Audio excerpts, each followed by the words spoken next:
ଆଉ କିଛି ଦିନ ପରେ ଧରପୃଷ୍ଠକୁ ଅବତରଣ କରିବେ ମା ଦଶଭୁଜା। ପବିତ୍ର ଶାରଦୀୟ ପୂଜା ପାଇଁ ବ୍ରହ୍ମପୁର ସହରରେ ଆରମ୍ଭ ହୋଇଯାଇଛି ପ୍ରସ୍ତୁତି କାର୍ଯ୍ୟ। ବ୍ରହ୍ମପୁର ସହରର ପୁରୁଣା ବସ୍ଷ୍ଟାଣ୍ଡ ସ୍ଥିତ ବାରାକ୍ସ ପୂଜା କମିଟି ପକ୍ଷରୁ ଶୁଭଖୁଣ୍ଟି ସ୍ଥାପନ କାର୍ଯ୍ୟକ୍ରମ ହାତକୁ ନିଆଯାଇଛି। ଏହି ଅବସରରେ ବ୍ରହ୍ମପୁର ବିଧାୟକ କେ ଅନିଲ କୁମାର ଏବଂ ବିଭିନ୍ନ ପୂଜା କମିଟିର ସଦସ୍ୟମାନେ ଏହି ଶୁଭଖୁଣ୍ଟି ସ୍ଥାପନ କାର୍ଯ୍ୟକ୍ରମରେ ଅଂଶଗ୍ରହଣ କରିଥିଲେ।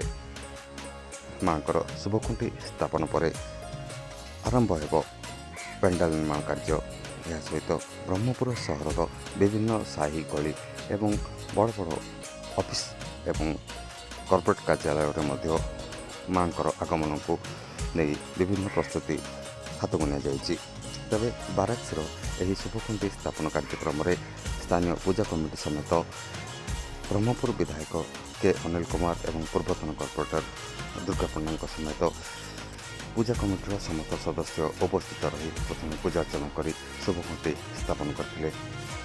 ଆସନ୍ତା ମହାଳୟାଠାରୁ ମା ଧରାପୃଷ୍ଠରେ ଅବତରଣ କରିବା ପରେ ସହରର ବିଭିନ୍ନ ପୂଜା ପେଣ୍ଡାଲରେ ମାଙ୍କୁ ପୂଜାର୍ଚ୍ଚନା କରାଯିବ ଏବଂ ବ୍ରହ୍ମପୁର ସହର ହୋଇବ ଉତ୍ସବମୁଖର, ଯାହାକୁ ନେଇ ବିଭିନ୍ନ ପୂଜା କମିଟି ଏବଂ ପେଣ୍ଡାଲକୁ କିଭଳି ଭାବେ ଅତି ସୁନ୍ଦର କରିବେ ତାହାକୁ ନେଇ ପ୍ରତିଯୋଗିତା ମଧ୍ୟ ଆରମ୍ଭ ହୋଇଯିବ।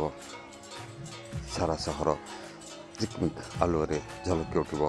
ମାଙ୍କର ଏହି 10 ଦିନ ଧରି ପୂଜା ପାଇଁ ପୋଲିସ ପ୍ରଶାସନ, ଜିଲ୍ଲା ପ୍ରଶାସନ ଏବଂ ବିଭିନ୍ନ ପୂଜା କମିଟିଙ୍କ ମଧ୍ୟରେ ମଧ୍ୟ ସମନ୍ୱୟ ସୃଷ୍ଟି କରି କିଭଳି ଭାବେ ଶାନ୍ତି ଶୃଙ୍ଖଳାର ସହ ଆସନ୍ତା ଶାରଦୀୟ ପୂଜାକୁ ସମାପନ କରାଯିବ ସେଥିପ୍ରତି ମଧ୍ୟ ଏକ ଖସଡ଼ା ପ୍ରସ୍ତୁତ କରାଯିବ। ବିଭିନ୍ନ ପୂଜା କମିଟି ଗୁଡ଼ିକରେ ଜିଲ୍ଲା ପ୍ରଶାସନ ପକ୍ଷରୁ ନିବେଦନ କରାଯାଇଛି।